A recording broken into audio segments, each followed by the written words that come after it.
Now, for cyclic hemiacetals formation, this is a similar idea from what was happening before. So this will only happen if you have a 4 or a 5 carbon chain. So because it says a 5 or 6 membered ring, that means we can only have 4 or 5 carbons to start, because remember, we'll have that oxygen in the chain. So if we want to do hemiacetal formation, we need a molecule that has an aldehyde and an alcohol on it. So those are our two rules. So in order to do cyclic hemiacetals, it needs to be either a 4 or 5 carbon chain. 5 or 6 carbon chain, and have an aldehyde and an OH group on it. So let's do the example that was given. So they gave you a 1, 2, 3, 4, 5, 6 carbon chain with our aldehyde here. There was a chlorine here and an OH here. So this is the same, you're going to use the same, okay, so for in this, you don't have plus a alcohol, you have just the H2SO4 because we already have the alcohol on here.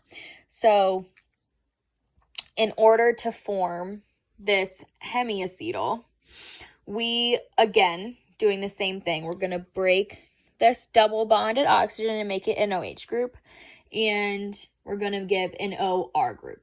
This time it just so happens that the OR group is coming from this alcohol that's already on here. So when you do your hemiacetal, you want to join the carbon with your aldehyde on it with the OH. So if you think about this, we're just wrapping this around and making it bond to here. So I need to count the number of carbons in between there, and that will be the number of carbons in my chain.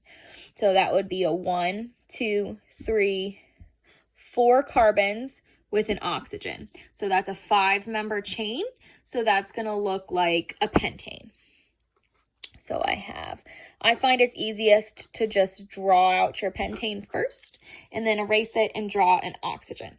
So I know that I need a bond from my carbonyl to an oxygen. So if I put my carbonyl here, I'm going to erase this line and make this an oxygen. So all I did here was I took the oxygen from the OH group and bonded it to this carbonyl carbon. So that's what that is showing. Now I said this double bonded carbonyl, double bonded oxygen turns into an OH group because we are doing hemiacetal formation. So we need an OH and an OR. So here's our OH, here's our OR. And then everything else that was on this molecule needs to stay the same.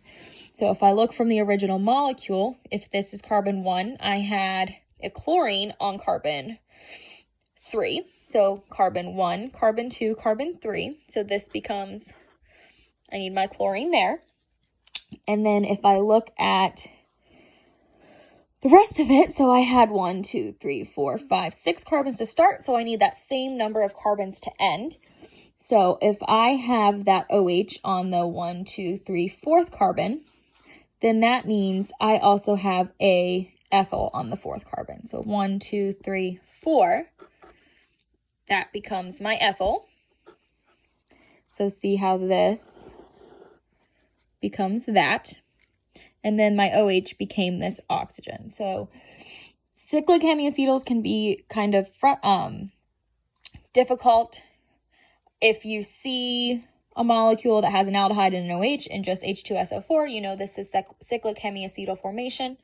You want to count the number of carbons in between your double bonded oxygen and your OH. So 1, 2, 3, 4. Add 1 to that to figure out how many is in your ring. So that would be 4 plus 1 is 5. So I have a 5-membered ring. Notice I'm saying membered and not carbon. So I have 4 carbons in between those two. 1, 2, 3, 4. 5-membered ring. My double bonded oxygen becomes this OH because this is hemiacetal formation. And then everything else stays the same.